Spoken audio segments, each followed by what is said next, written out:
Kenya itainuka, Kenya itasimama, Kenya itanawiri kwa umoja na uzalendo. Mimi ni Mkenya mzalendo. Je, wewe? Mimi ni Mkenya mzalendo daima. We've come today to address various issues concerning the government. We usually have our weekly press briefing every Monday at 11. But at times also, because technology has actually changed, we sometimes also send you a recorded, a recorded statement, because times have changed and we now have different ways of doing, the issues, addressing the media. And I'm happy that you've come today, many of you, and you're open to questions after this.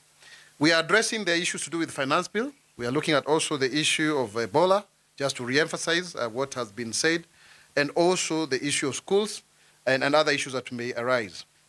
Now, to begin with, it's important to state that this week is very important because we're also going to have the budget highlights, in Parliament, and we'll also be looking at what are the areas that the government is focusing on.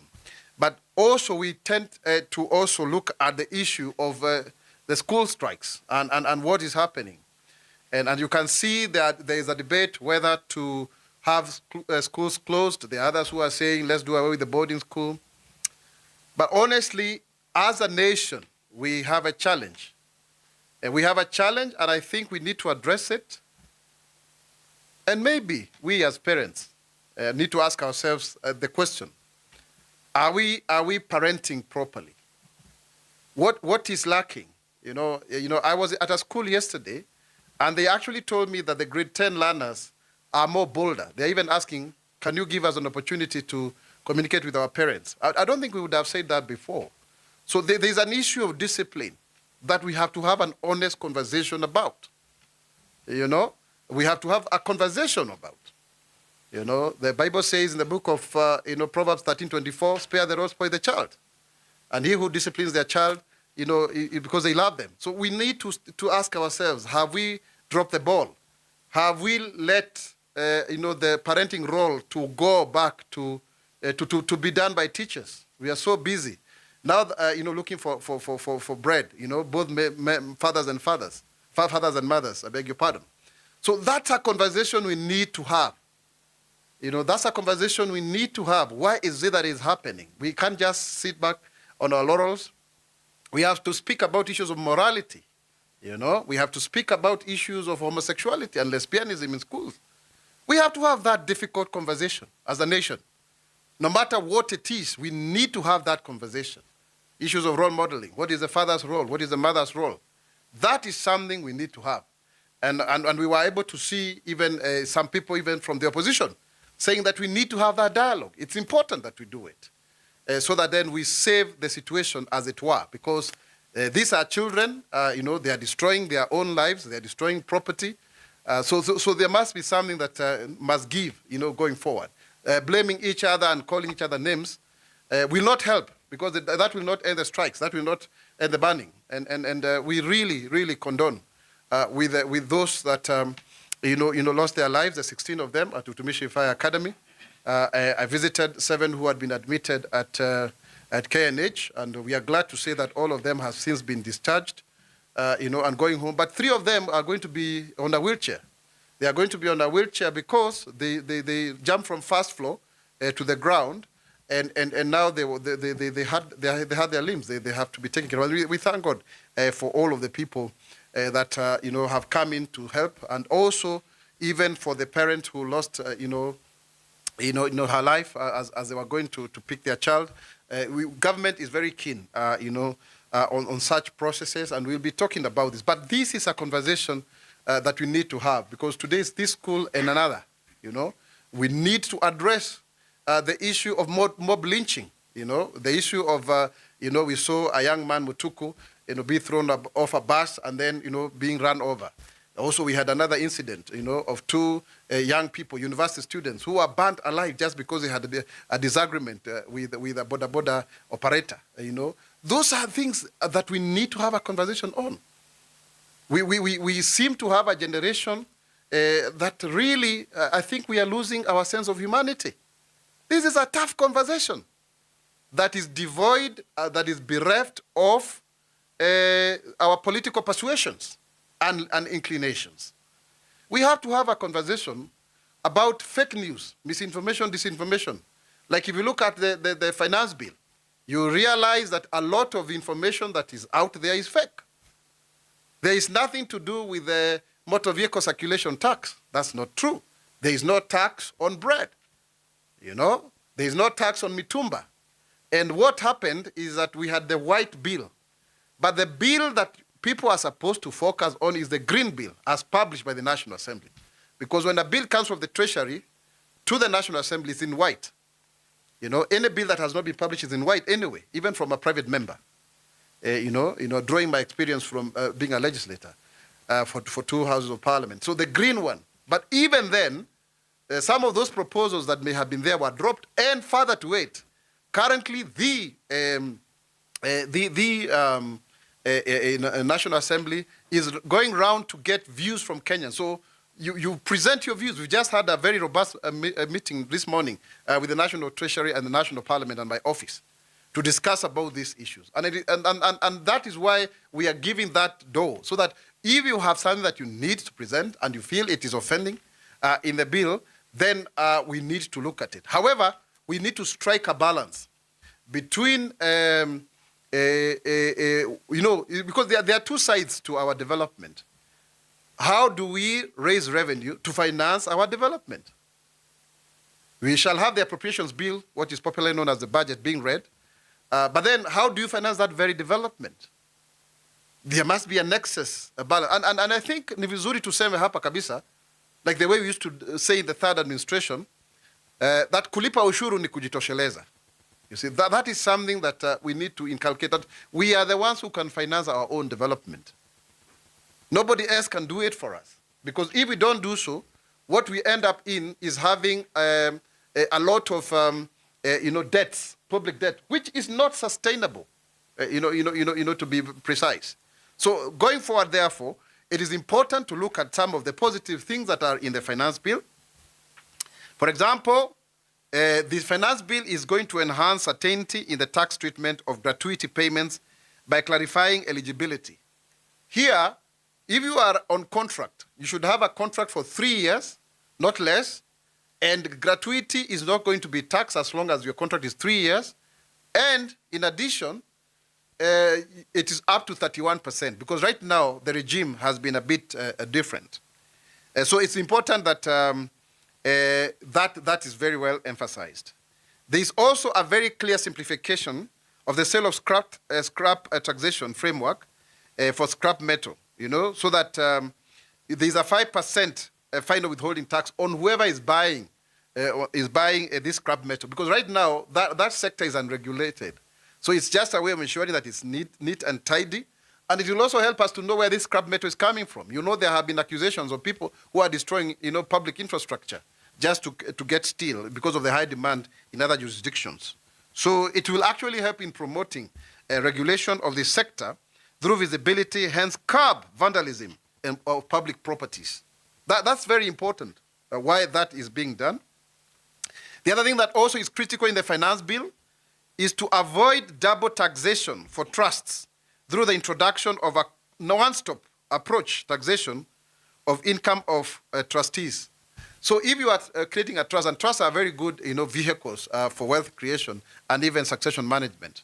When you transfer your assets to a trust, then you will not be taxed double, because it's your trust anyways. We are trying to encourage as a government people to get into these ways of financing their own wealth, and to ensure that, because when you have trust, you are able to mobilize more capital, you're able to do huge projects. So that is why we are removing that double taxation, so that you are not charged or you are not taxed as an individual and then as a trust when you are actually a trustee. I think the issue of mitumba has been overplayed. It is important to say categorically, as the government spokesman is speaking on behalf of government, the whole of government, that there is no such provision. There is no such provision. However, it is important to state clearly, a good number of the proposals that you can see here were actually from the sector people themselves. So that then people need to understand that before we make any tax exemption, any tax proposals, there are consultations. But there is no such for Mitumba. And also, there is elimination of restrictions on interest deduction for leasing and lending businesses. Now, let me explain this in terms of layman language. Currently, the law provides that you can either do lending or leasing, services. You have you have to do both, lending and leasing. I beg your pardon. You have to do both. But the new proposal is that you can either do lending or leasing. That means there will be more players in the market than it is now. Hiyo ni kusaidia mkulima mdogo, so that more people can have a bite at the cherry. So that is why lending and leasing, you don't have to do both. You can either do lending or leasing. And that is why the restriction has been exempted, because we need to create more jobs for our people. The other one that we have also done is to simplify income tax filing. And this is very clear. For those people who are doing nil returns, the proposal is to have, and it is actually by the 31st of January. But for employees, by 30th of April. And then for companies, by the 30th of June. Why? Because we want to reduce that congestion at the end of the financial year, 30th of June, where all of us jam the system and then it's not working. So please take note. This is something that is going to be discussed by Parliament. But the proposal is to ensure that you have that, you stagger. Nil returns 31st of January, because of course it's nil return. And then employees by 30th of April. And then for the companies by 30th of June. And at the same time, we are also extending the issue of filing a VAT from 2 to 3 years, so that we have more time for our institutions. Now, there is something I need also to explain from a government perspective, that we are also exempting income tax benefit paid on pension benefits. So pension benefits, to beneficiaries upon the death of a pensioner. This is already the case anyway, but for the avoidance of doubt, we are putting that in law. We are putting that in law so that any pension that accrues from one who has passed on, the beneficiaries will not be able to pay tax. That's a very good thing, so that then we do so. But also on the whole issue of pension, pension now is not going to be taxed. That's a very important aspect. We remember we called out for people to register online by 10th of May last year. Now that system is going to be online. It's actually automated. And that will enable that we remove this whole issue of, I have not been paid pension and all that. And as of 27th of December last year, then the pension will be tax-free. So that is extremely important for us, going forward. The other thing that also is very critical is exemption from capital gains tax on qualifying property transfers to registered real estate investment trusts. Rights, I think that one is very clear. You cannot pay capital gains tax when you are transferring the property. We also are reducing corporate tax rates for non-resident petroleum contractors from 37.5 to 30%. This, as you can see even in some of the dailies today, we want to make sure that we are able, first and foremost to do petroleum production here, both in Lokichar and also in terms of petroleum products. Some countries, our neighbors, and this is being before cabinet, they actually want to source from us because we're a transit economy. So therefore, that is very important so that we can incentivize non-resident petroleum contractors to do that kind of work. You remember very well, we're also having conversations with the Dangote group to see whether we can have a refinery for this region, possibly, hopefully, in Mombasa. And we hope that it can be the case, but that is subject to consideration. Also, we have enhanced the duty-free allowance for goods imported by arriving passengers. This is very important. When you come from abroad or wherever, there was that thief where you are being told to pay tax, but now we have been able to increase the threshold from $300, which is 39,000 or thereabout, to up to $2,000, which is about 260,000 shillings. So if you have bought, an iPad, a laptop, or whatever, that is going to enhance, especially those who travel out, so that we don't have that problem at our ports of entry, especially our airports. So that's a very good thing that is coming up with this finance bill. Of course, for kidney patients, we are also removing VAT on dialysis. That's very important because, of course, we are increasingly having an aging population, and because of lifestyle diseases, that also is going to help us, so much. Also, some people have actually claimed that bottled water is more expensive than a liter of milk. So we are removing excise duty to ensure that water is more affordable. And then we are also automating, or rather the automatic reinstatement of previously cancelled taxpayer PIN when the registered company or entity is restored to the registrar. That's very important, so that then we don't have an issue that you are not in the system. This will provide continuity and remove difficulties in resuming compliance and obligations. The other thing that also we are doing is we are doing capital markets deepening through facilitation of foreign investors setting up investment accounts through removal of KRA PIN requirement.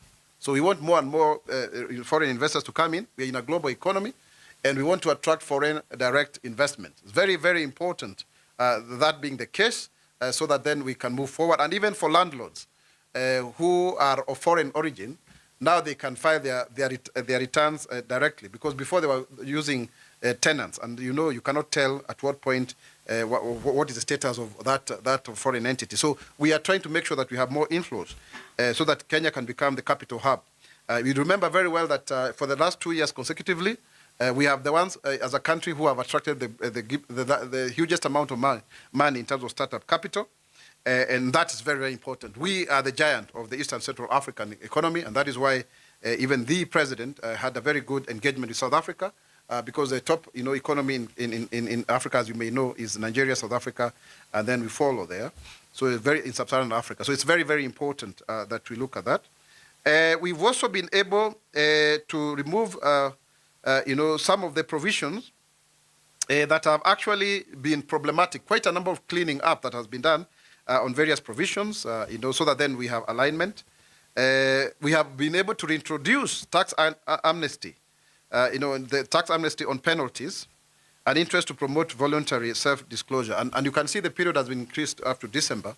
That is very, very important so that people can self-disclose. We've also been able to remove blanket requirement for all importers to provide a certificate of origin in order to facilitate international trade through relief of compliance burden. So before you needed a certificate of origin, all of the products. But sometimes some of even this microphone may have been produced, part of it in India, another one elsewhere. So that one we have removed, apart from some very, very, very limited goods. So that has been removed, so that then we do not have we clog the system, going forward.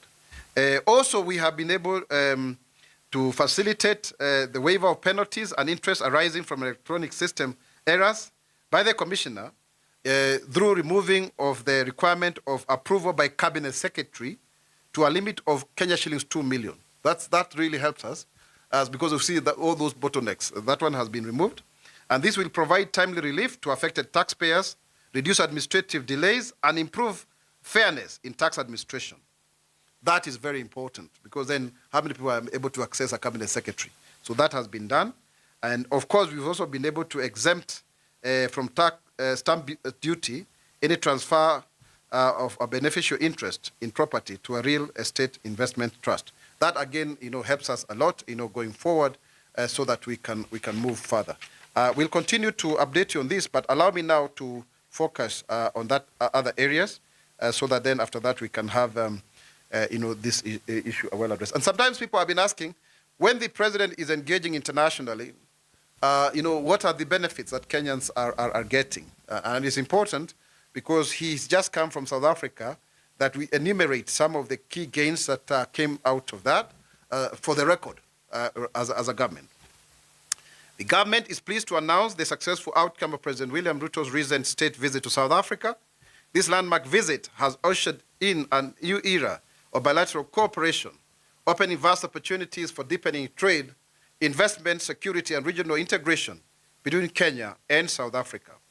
What are the benefits? During the visit, 6 memorandum of understanding MOUs were signed, covering critical areas including security cooperation. The agreement commits both countries to a robust partnership in security, focusing on intelligence sharing, combating transnational crimes, and strengthening regional security through coordinated joint initiatives within the framework of the African Union. The other issue is infrastructural development. The agreement aims to foster collaboration on key infrastructural projects, including transport networks and energy development, to drive economic growth and deepen regional integration across Southern and Eastern Africa. The other issue is maritime and port management. The agreement establishes a joint framework for advanced port management, marine safety, and shared maritime security infrastructure, strengthening the Indian Ocean trade corridors under the leadership of the Ministry of Mining, Blue Economy, and Maritime Affairs. On issues to do with technical and vocational education and training, TVET, the agreement promotes staff and student exchanges, joint research initiatives, and cooperative efforts in skills development. For example, some people in South Africa are very keen to learn Kiswahili. You know, we would like one day to see that Kiswahili is a lingua franca of Africa. And you can see a lot of similarities between that language, and the Southern African languages like Zulu, Xhosa, and Sotho, all of them. I think it's very important that we have those exchanges, and also technology transfer. Then the issue of gender equality and women's economic empowerment. The agreement implements targeted programs designed to advance gender equality and empower women economically. We can learn from that, because if you look at our constitution, it borrows heavily from the South African model of gender commission and all of that. Also culture, arts, and sports. The agreement facilitates cultural cooperation, sports development initiatives aimed at strengthening shared heritage and promoting youth engagement. These agreements reflect the growing partnership between Kenya and South Africa, the continent's two largest economies in Eastern South Africa. They align with the African Continental Free Trade Area, AfCOFTA, objectives by expanding trade, boosting investment, and driving inclusive growth across our great continent. Further to it also is the issue of AGOA. The government recognizes the pivotal role of the Africa Growth and Opportunities Act, AGOA, in fostering robust trade and investment relations between the United States and Sub-Saharan Africa since its enactment in May 2000. AGOA has been instrumental in encouraging American companies to engage with and invest in the African continent, spurring economic growth, regional integration, and key political and economic reforms. Through AGOA, numerous beneficiary countries, including Kenya, have expanded and diversified their exports to the United States, creating jobs, boosting economic growth, and contributing to poverty alleviation. The Act's tariff preferences and liberal rules of origin, particularly for apparel, have catalyzed significant export growth from countries such as Kenya, Lesotho, Madagascar, Mauritius, Eswatini, and Ethiopia. This recent renewal of AGOA through 2025, with provisions allowing fabric from third world countries to qualify for duty-free treatment, is a critical factor in encouraging continued investment in AGOA-eligible countries. Beyond apparel, African export benefits from AGOA include value-added agricultural products, specialty foods, cut flowers, and manufactured goods. Such goods include also footwear and sunglasses. So really, this is a major trade advancement for Kenya, South Africa, because South Africa has lifted the suspension of duties in Kenyan tea, coffee, and spices. So our Kenyan people, our Kenyan farmers are going to benefit. And this is following our president's recent visit in Pretoria.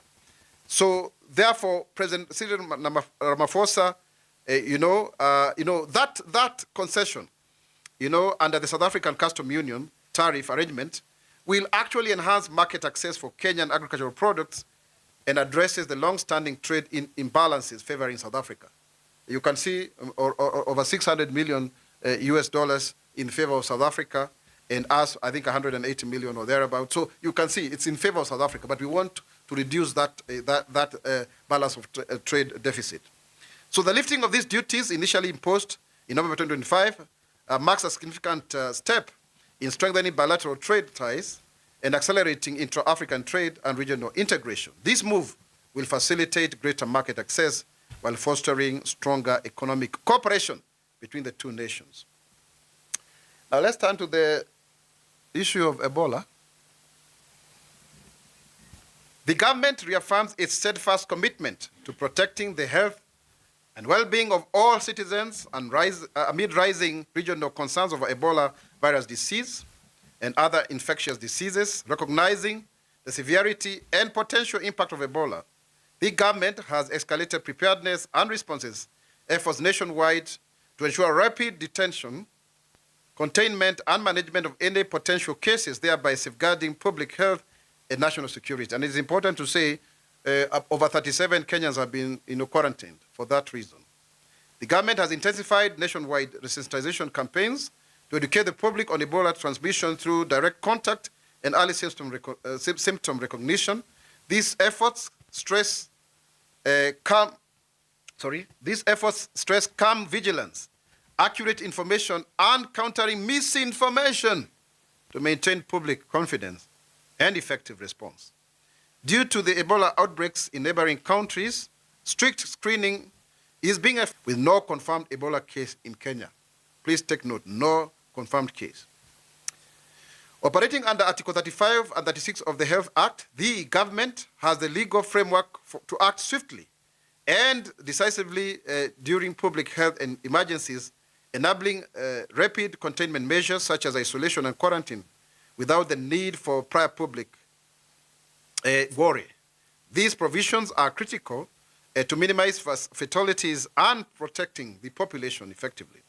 In addition to Ebola preparedness, the maintaining of vigilance against other infectious diseases continue, including Kalaza in Baringo County, where the Kenya Medical Research Institute has initiated the first trial of vaccine testing and ongoing efforts against mpox, monkeypox as we know it. This multi-disease intervention approach reflects the government's commitment to strengthening overall public health resilience. The government, therefore, calls on the public to remain calm, adhere strictly to hygiene practices, such as regular hand washing, and utilize quarantine facilities as necessary. It is vital to rely solely on verified information from government channels to combat misinformation. Public cooperation is crucial to the success of containment and prevention measures protecting both individuals and community health. Kenyan borders and the communities that live there and health officials from the first line of defense really are critical so that against these entry diseases. So really we need to emphasize that. And the government really has commended the dedication in terms of surveillance of our health officials. They have done very well, screening and emergency preparedness, and also the border management efforts. This is a very patriotic duty, and we are very happy to ensure that trade is facilitated while ensuring that Kenyans are safe. Through strengthened surveillance, quarantine facilities, public education, and empowered legal frameworks, we remain vigilant and prepared to combat any incidents. The Laikipia Isolation Center is a key part of Kenya's National Health Security Network, which includes 23 active preparedness facilities, such as Kenyatta National Hospital, National Police Service Hospital, Moi Teaching and Referral Hospital, Thika Level 5 Hospital, and Alupe Hospitals. These centers enable rapid detection, screening, isolation, and treatment of infectious diseases before they spread locally. And this has been done, the development has been done with international partners. And it is important to state that we are part of the international community.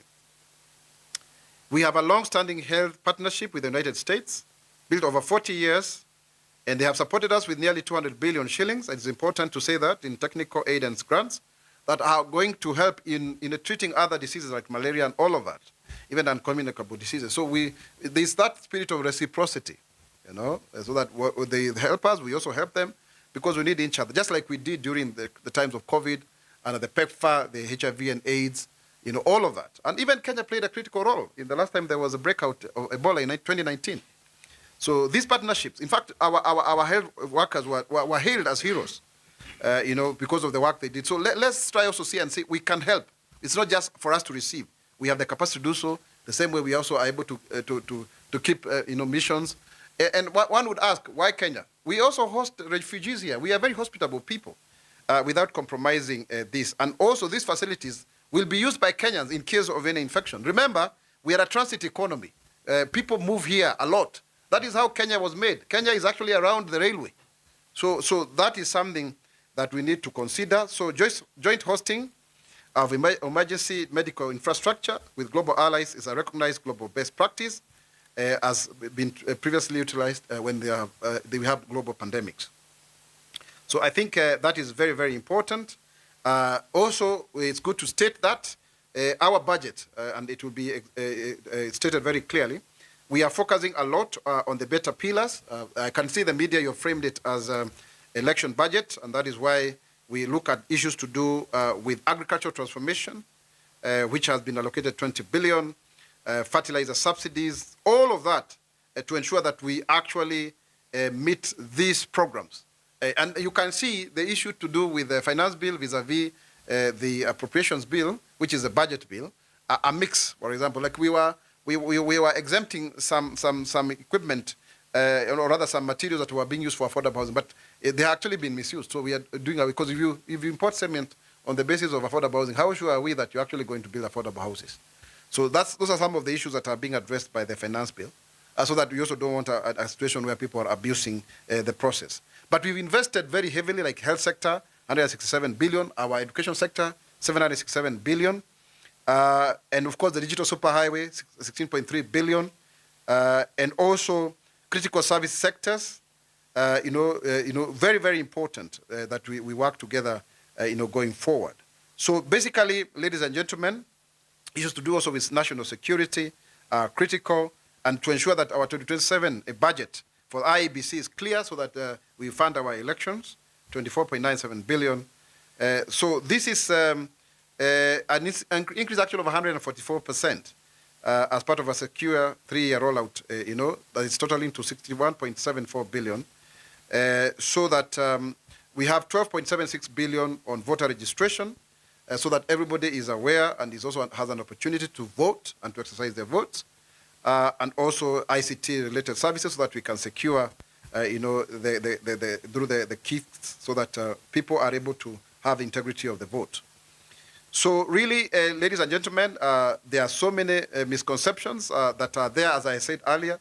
And just to clarify the issue of the phone, actually we are reducing the cost of the phone because the taxation is about 56%, it's reducing 25%. So that is something that people need to know. There is no taxation on land for freehold. Very, very important that we keep on emphasizing this. Even if you've had it before, we emphasize that is not the position of government, that we are doing so. And there is no new taxation on 5% for digital economy, not at all. And of course, also the issue of increasing rental income. There is no such provision in terms of what is already provided for. So ladies and gentlemen, on the Utumishi Academy, just to reiterate, we issued a statement earlier on, but it's good to put it very clear on what the government is doing, because we can see some people saying, well, we are doing nothing. The government continues to stand, in solidarity with the families and entire Utumishi Girls Academy community following the tragic fire that claimed the lives of 16 students and 1 parent, while injuring several others. Actually, the people who were injured were 79, 72 were discharged, 7 were at KNH. But they have also been discharged after about 8 days. This devastating loss deeply pains the nation, and our thoughts remain with the grieving families during this difficult time. It is important to state that since the unfortunate tragedy, the government has undertaken various interventions to support the affected families. These include facilitating the airlifting and transfer of injured students from St. Joseph Hospital to Kenyatta National Hospital for specialized treatment, committing to cover all medical expenses incurred at both hospitals, and providing Kenya shillings 200,000 to each bereaved family, including the family of the parent who tragically lost her life while coming to pick her child. And that is done. In fact, we were linking the family to the helping facility over the weekend. Furthermore, the government has committed to meeting funeral-related expenses, including mortuary charges, coffins, transportation of the deceased, and the requiem mass that will be held at Utumishi Girls Academy, so going forward. So we have that. A multi-agency team comprising of the National Disaster Operations Center and other representatives continue to coordinate support for the affected families and to oversee the implementation of these interventions. On safety regulations in schools, the government really takes note of the nationwide concerns highlighted by recent schools unrest and remains committed to ensuring safe, supportive, and conducive learning environments for all students. The unrest underscores urgent needs such as mental health support, quality education infrastructure, improvements, and enhanced student engagement, which the government is addressing through proactive dialogue with students, parents, educators, and stakeholders. Efforts to strengthen school support systems, including counseling, teacher training and resource provisions are being intensified alongside reinforced safety and security protocols to maintain order and protect learners and staff. Inclusive education reforms, prioritizing holistic learning, skills development, and youth empowerment are central to these efforts. Recognizing the vital role of communities and youth, the government fosters partnership for active participation in youth, in school governance and positive youth engagement. The Quality Assurance Officers, QASO, have been increased from 600 to 1,000 nationwide to comprehensively assess education standards and inform targeted improvements. The government also urges parents and guardians to reflect on the crucial role of discipline in raising responsible youth. Negative behavior in adults often stem from years of unchecked disrespect, entitlement, and lack of accountability, beginning in childhood. Hapo tujiangalie sana. Discipline is not punishment, but teaching that actions have consequences, that no is a complete sentence, and that respect and humility are essential. Parents must take responsibility for guiding their children with firm boundaries and values, as schools and social media cannot replace their role. You know, sometimes you say that Generation Alpha is being raised through YouTube. You know? Without proper guidance, children risk becoming future societal challenges. The government calls upon families to nurture respect, accountability, and resilience to build a safer, stronger society for all. Kenya itainuka, Kenya itasimama, Kenya itanawiri kwa umoja na uzalendo. Mimi ni Mkenya mzalendo. Je, wewe? Mimi ni Mkenya mzalendo daima. Kwa mapana na marefu ni kusema kwamba wazazi wachukulie jukumu lao la kuwalinda watoto wao, kwa sababu tumeona utomvu wa nidhamu ambao umekithiri sana, kwa sababu nafikiri baba na mama sote tunatafuta. Tumewaachia mambo ya kulea watoto wetu wakufunzi, walimu. Na ilhali pia tumesema kwamba tusimwadhibu mtoto. Sasa inakuwa kwamba sasa hivi tunapata kwamba hata watoto ni kama ndio wanashurutisha wazazi. Lazima tuwe na mchakato wa kitaifa ambao utaangazia jambo hili kwa kina, kwa mapana na marefu, tujue nini kiini cha utomvu wa nidhamu huu, kwa sababu sio shule moja ama mbili. Unajua zamani watu walikuwa wanafikiri ni mtoto wa kiume ambaye, lakini sasa tunaona pia ni mtoto wa kike. Kwa hiyo maadili haya ambayo yamekwenda chini yametuadhiri kwa kiasi kikubwa sana. Na haya mambo ya mitandao ya kijamii, tunaona kwamba yale mambo yanaonyeshwa pale, tumekosa inao kama ni kama sisi tunakosa ule utu. Hata kwa sababu sisi kama Afrika tunasema sisi kuna ule ubuntu. Kama vile John Beatty alivyosema, I am because we are. Hilo jambo limekosekana. Kule kujumuisha kwa ule ujamaa umekosekana katika nchi hii yetu. Na ndio unaona kwamba serikali wale quality officers tumeongeza mpaka kutoka 600 mpaka 1000, lakini lazima tuangazie sana pia zile kanuni za usalama, kwa sababu unakuta kwamba zingine hazifuati vizuri. Na tunatoa rambirambi kwa wale ambao wametuaga, wale 16, na tutahakisha kwamba tumeweza kuwa na ibada ya wafu ambayo itakuwa katika pale shuleni, na tutagharimia gharama zote, tunapatia shilingi 1200 na mahitaji yale mengine yote, hata yule mzazi ambaye aliaga wakati alikuwa anaenda kuchukua mtoto wake. Lakini tunaona kwamba hili ni jambo ambalo linakithiri zaidi, na tumeona hata wapinzani wetu wanasema tuwe na mjadala wa kitaifa kuhusu mambo kama haya. Na pia ni vizuri kusema kwamba tunapoendelea hivi, bado sekta ya elimu tumeweza kuipatia shilingi zaidi ya bilioni 767 katika bajeti ambayo imependekezwa. Tukiangalia ile mihimili mitano ya the better plan, ile ruwaza yetu, tunaangalia sana. Kwa mfano kama ni mambo ya afya, shilingi bilioni 167. Ukiangalia mambo ya kilimo, shilingi bilioni 20. Ukiangalia pia mambo ya kidijitali, tunaangalia mambo haya yote ili tuweze kuhakikisha kwamba tunafikia zile ahadi na kutimiza zile ahadi ambazo tuliweza kuziahidi wakati tulipokuwa hapa tukitafuta kura. Jambo lingine ambalo ni muhimu sana kwa kuorodhesha tu ni kusema kwamba tumekuwa na ziara nzuri sana ya rais ambayo imehakikisha kwamba tunaangalia mambo ya kijinsia, mambo ya wanafunzi wetu na pia walimu, kuwa na ile exchange program, kuhakikisha kwamba kahawa yetu, majani chai yetu, tunafungua ile soko huria, tunahakikisha kwamba mambo ya kuwa na usawa hata katika soko hili la AGOA, kutengeneza nguo ambazo zinaweza kuuzwa katika nchi ya Marekani na kadhalika.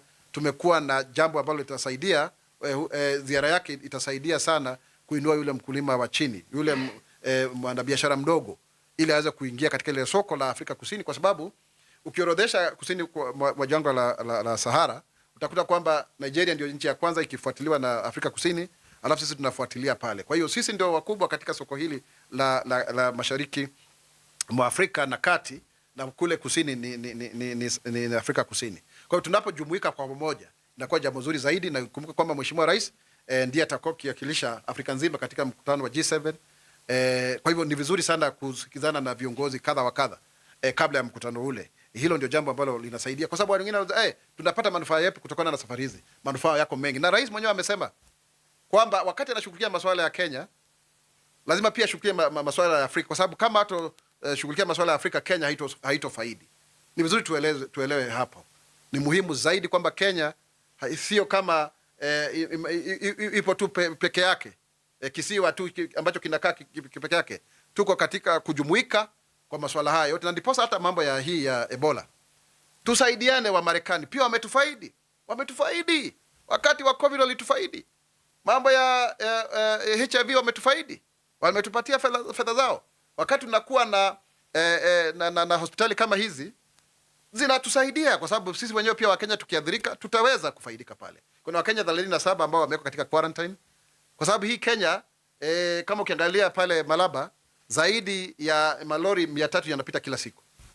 Kwa hivyo na wanakwenda Kongo, wanakwenda kule, kwa sababu Kenya ni nchi ya usafiri. Ukiangalia Kenya, miji mikubwa iko karibu na reli. Sasa uwezo ukasema kwamba tusijihadhari. Tutajihadhari, na tumefanya kazi nzuri sana, na tunapongeza wale wafanyakazi wetu ambao wanafanya kazi hiyo, lakini pia tuwasaidie wengine, kwa sababu akufaye kwa dhiki ndiye rafiki. Tusiwe kwamba tukisema tunakuja namna gani. La hasha. Sasa hivi hakuna mtu yeyote ambaye amepata Ebola Kenya hii, na serikali imesimama kipaumbele kuhakikisha kwamba hilo ni jambo ambalo tutalidhibiti, lakini tuwe katika kwa umoja, vile ambavyo tumesaidia askari wetu wakwenda kule Haiti, tumekwenda kuweka amani kule Kongo, tumekuja na wakimbizi wengi wanakuja hapa nchi. Sisi ni kitovu cha amani, na tujilichukulia hilo, kwa sababu sisi ni watu ambao ni wakarimu na ni watu ambao ni wapenda watu. Na vivyo hivyo tuachane na hadithi na habari zipotovu. Kwa mfano, unaona wengine wanasema finance bill inaenda kuchukua shamba ya mtu. Hakuna kitu kama hile. Finance bill inaongeza bei ya simu. Hakuna. Finance bill itaongeza bei ya mituba. Hizo zote ni porojo. Wale ambao wanajaribu kutafuta nadharia ambayo itawafaidi ili waweze kuinuka kisiasa. Kama mtu yote anapanga kufanya maandamano kwa sababu ya finance bill, sidhani hiyo ni haki. Sasa hivi bunge la kitaifa wanafanya vikao maeneo tofauti. Sasa hivi tumetoka kuwa na kikao na National Treasury na wakilishaji wa bunge la kitaifa kama ofisi yangu ya msemaji wa serikali, ambayo imekuwa sana. Sasa hivi tuna watu wengi sana ambao wanafanya kazi hapa. Tuna vitengo 6 ambavyo vipo hapa ili tuweze kuelezea Wakenya kile ambacho kinaendelea.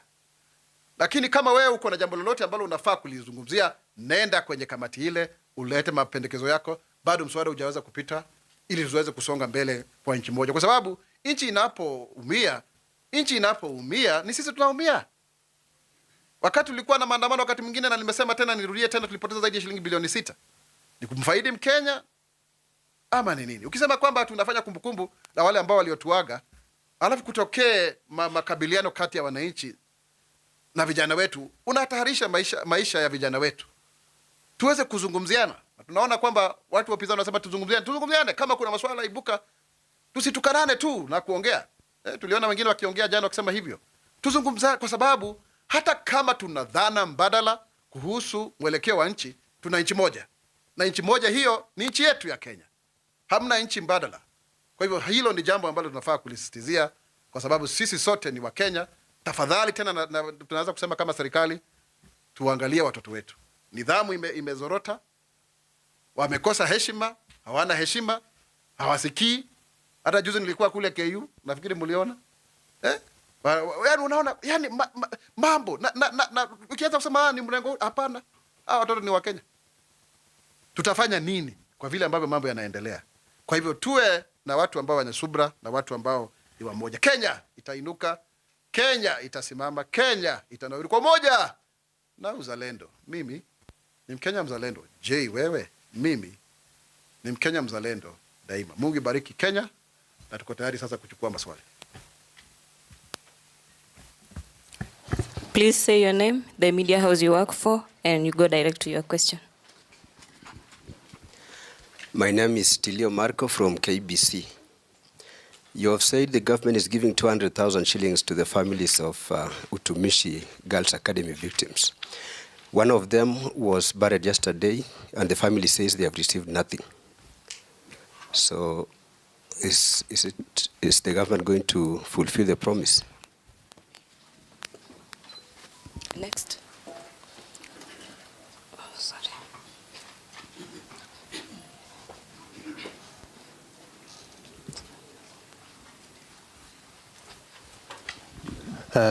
Thank you, Bwana Government Spokesman. My name is Barry Sila, MediaMax PD. Just a question on foreign relations and policy. The other day we saw the President visit his counterpart in South Africa. I don't know if part of the negotiations or the talks talked about the rising issues of South Africans attacking fellow Africans. And also in relation to that, the President this week is going to Norway, Belgium, and Finland. Perhaps you could give us a bit of details on what is expected from those meetings. Thank you. Next. Do we have anyone else? Okay. Jibu hizo? Yes. Aya. Asante sana. Yes, unataka kwa Kiswahili ama kwa Kiingereza mtu wa KBC? Lugha yote. When we promise, we will fulfill. We'll be able to fulfill, because these are last respects. It's not really a compensation for the life lost, and I think it's important to say so, because I've been seeing people trying to say on social media, oh, this and that. This is just a facilitation for the last respects, even as the other parents wait, for the requiem mass at Utumishi Academy shortly. So yes, we'll do so, and as I said, even we are taking all the medical bills, by the way, even the bills of the man the father who is still in hospital. We've been able to link them up so that also he can be taken care of now that he also lost the wife. So those are things that we commit ourselves to doing, and any other provision that will occur and as per the directives of His Excellency the President. Now the issues that concern other countries with regards to how they are conducting their affairs internally, I think that's not something we can comment. It may be a concern, but definitely Kenya and South Africa have got very good relations. We have a 90-day visa-free entry, and we have now been able to unlock the various non-tariff barriers. We've opened up for the sale of our coffee, our tea, and even the AGOA provisions. So we will continue with that, and that is why that meeting was extremely important, so that we are able to continue to do so. The meetings that the President is having with Norway, Belgium, and Finland are critical as a build-up towards the G7 summit. As you can know, by the way, for now, the President has been very bold on issues to do with Africa being represented at the international level, especially the UN Security Council, the reform of the international financial architecture, and he's become a global voice for Africa. You can almost say he's like the spokesman for Africa. And so engaging with global leaders on the same is extremely important, as a build-up to the G7 summit, because the G7 is one that is bringing the topmost 7 economies of the world. So for us, it's a privilege that Kenya is the one that is carrying, in French we say le porte-parole, you carry the message of the rest of Africa and even other regions. And that kind of trust is important. You will agree with me, during the Africa Forward Summit last month, I beg your pardon, 11th and 12th of May, we had over 32 heads of states who came here. That has never been done before in recent history. It's unprecedented. And that goes ahead to show the respect that our president has been able to gain on our behalf, and also our policy, the 5 pillars of our new revised foreign policy in terms of economic diplomacy is critical, going forward. So I think that is how I would like to respond to you people daily on the same. Any other question? Yes, at the back now. Please pass on the mic, Rehab. Yes, so we have you, and who else? Yes, okay, go ahead. My name is Edward Nyamo, kutoka runinga KU. Swali langu ni kuhusiana na uchomaji wa mabweni ambao umekuwa ukiendelea nchini. Tumesikia umesema kwamba serikali imewataka wazazi kuongelesha watoto wao jinsi ya maadili ambao wanafaa kuwa nayo shuleni. Lakini je, swali ni tumeona mashule mengi sana yakiweza kufungwa, hata hapo jana kuna mashule ambayo yaliweza kufungwa. Je, serikali umesema kuna mikakati ambayo mnaweka. Je, serikali kwa upande wake ni mikakati gani ambayo labda itahakikisha kuwa mashule yanapunguza unrest, if I may say? So yeah, hilo ndilo swali langu. Asante. You're from QTV? UTV. Okay, UTV. Yeah. Next. Thank you, Daktari. My name is Duncan Jamal from Red Ring TV. My question is Red Link, eh? Red Ring TV. Red Ring? Yes, sir. Okay. My question is Jamal. Jamal. My question is a follow-up on the same.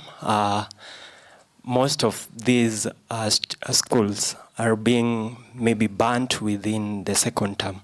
Is there a possibility that this second term inaweza kuwa shortened ama wapewe 2 breaks because unajua wamefungiwa hapo sana? And then also there is the issue of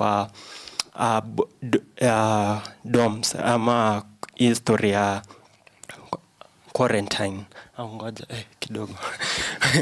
Daktari huyu anauliza quarantine, atauliza. So nilikuwa nauliza, is there a possibility that maybe history ya boarding schools itolewe? Kuna most of the students wenye wana think that wanafaa kuenda day school. Thank you.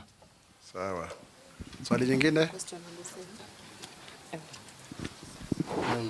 I'm Philip from Kalenjin Digital News. Okay. You've mentioned that there are 37 Kenyans. You are Philip who? Philip from Kalenjin Digital Your News. name? Toritich. Toritich. Yes. But so you've mentioned... Okay. Yes, Kalenjin TV, sema. You've mentioned there are 37 Kenyans or people who are under quarantine for the Ebola virus. Where are they? And where are they? Very well. Any other question? Yes. I'm Jim Wanyaga, Meru FM, Media Max. Thank you very much. Meru FM usually covers very well. Yes, thank you. Kuna story inaendelea pande ya Meru about state launch. Ni story ambayo kwanza inazungumziwa sana kwa mitandao. Wengi wanaikataa, wengi wanakubaliana nayo wakisema inaharibu chemichemi ya maji pande ile ya Meru. So ni suluhisho gani serikali inakuja nao kuhamasisha watu kuhusu hii state launch na hiyo golf club? Asante sana. Thank you, Honorable Mora, for the address. My name is Liza Nyango from Talk Africa. On the issue of the unrest, I was asking, is there a permanent solution? Back then, if you have the history, you know, there were parliaments formed in schools so that students can also be involved in decision making. In Utumishi Academy and other schools, we are seeing unrest. Could it be that decisions are being made without students or parents? And is there something that the government is planning to do in relation to the same? Also, there are some parents for Utumishi Academy who are saying 10 days is quite a long time for them to do the funeral. Could the ones who want to shorten the time be allowed to and still get the compensation? Okay. Yes, Liza Nyango, thank you. I left you at Hot 96, now it's Talk Africa. Let's proceed. Any other person? Bas, tujibu hawa.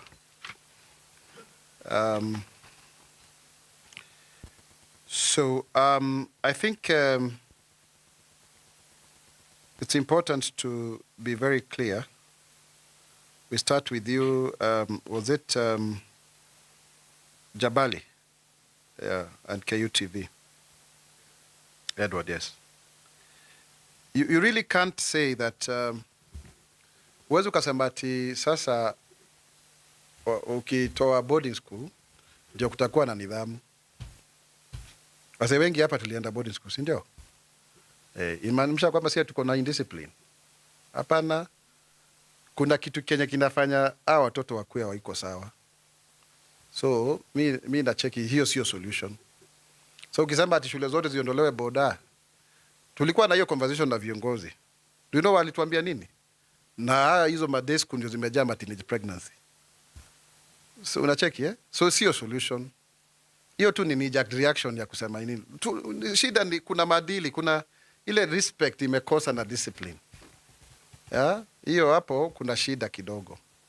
Na sasa ukicheki hata vile Liza Nyango unauliza hapo eti kama wakuwe na hizo parliament zao. Siku hizi si wanachagua hata prefect wao, wanachagua. Ukienda kwa shule unapata mtu anaitwa president, mwingine anaitwa governor. Wamepata hiyo freedom. Lakini bado unaona vile tumesema hakuna discipline, watu wapatiwi suspension, wapatiwi nini. Hiyo ndio imeleta shida. Kwa sababu sasa unaambia, ukisikia mtu akiwaambia ati lazima tumpatie chance ya kuzungumza na pero yake akiwa home. Sasa hiyo unamwambia nini? Sisi tuko na hizo freedoms. Hii mambo tumesema hapa mingi, na ndio tunafaa tukuwe na solution ya kudumu. Tusikae Mwaura useme hivi, Liza aseme hivi, Jabala aseme hiyo. Wacha kila mtu alete mapendekezo. Lakini tusifanye kitu itatusaidia. Atuseme sasa tuondoe maboda zote. Tulikuwa na wengine kwa sema UK boarding school ni za wale ambao wako na masonko, wako na do. Mimi sidhani hiyo ni solution, lakini tunasemaje kama gava? Wacha tukue na hiyo conversation. Wacha tukue na hiyo conversation. I think mnaonaga pia tukiwa na program yetu sema na spokesbonga na gava. Tunataka ma youth pia wao wakuje waseme what is the issue. Tusiassume ati tuko na suluhu. Ile tumejaribu. Kwa mfano una hizi ma guidelines za shule. Tumeziweka lakini bado watu wafuati. Ukiangalia kama ni mambo ya utumishi academy, bado kulikuwa hakuna mlango ile ya exit. Na wamefungiwa. So story kama hizo tuangalie. Tulikuwa bado na ile moto ya Endarasha kama unakumbuka. So year after year itakuwa ni hivyo. Hii mambo ya second term pia, second term ni ndefu, lakini sisi tulikuwa tunakaa hata hiyo wakati yote. Kwa nini kunakuwa watu wana ile uvumilivu? Wengine wanasema tufunge shule, watu waende wiki mbili alafu wakuja wazungumzie na wazazi. Ndio tuzungumzie wazazi, tuseme shule zifungwe, kwa sababu wengine wanasema ukifunga kila shule yote iende, basi ni kama una encourage watu wakuwe wanatudictatea calendar kama ni hao watoto. Watakuwa wamewin. So unaona it's a catch 22 situation Sio kitu rahisi, lakini tuzungumziane, tuongee. And hiyo jambo inashughulikiwa na Wizara ya Elimu, CS Ogamba, tulikuwa tuna communicate na yeye na pia Bitok. Wacha tuone, lakini kuna need ya dialogue. Sisi wenyewe tujiulize tumepotezea line wapi. Tumepatia na freedom kubwa sana kwa sheria zetu na rights mpaka inakuwa sasa hakuna society. Sababu ukiangalia history iko sana Kenya. Uone hata nchi zingine za Afrika. Kwa nini? Tunajua second time kutakuwa na hii tension ya mock na nini, but is that the reason? Sababu wakati nilikuwa naongea na mtoto mmoja, one of the 7 ambao alikuwa nini yako pale KNH, aliniambia walikuwa wamepanga hiyo strike Wednesday. Ni kitu ulikuwa unajua. Ati inaenda kufanyika. Alafu akachukua magodoro yale wako wakawasha moto. So unaona hiyo story kama ni mambo ya relation between students na walimu wao. I think that's something that we need to look at into.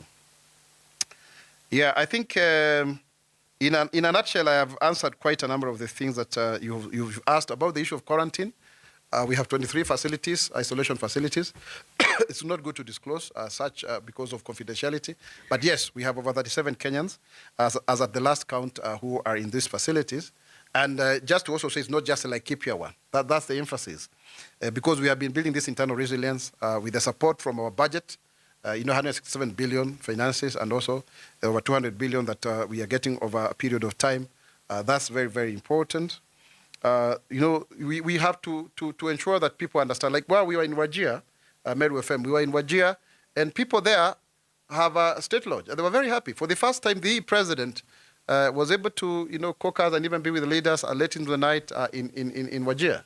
Government is there, and it's not just there. Everywhere we have done national celebrations, we actually end up making a state lodge. We have one in Mohamba Bay, actually. We had very good time there with the president. Going forward, we have many of them. Every time we are having national celebrations, one of the key deliverables is a state lodge.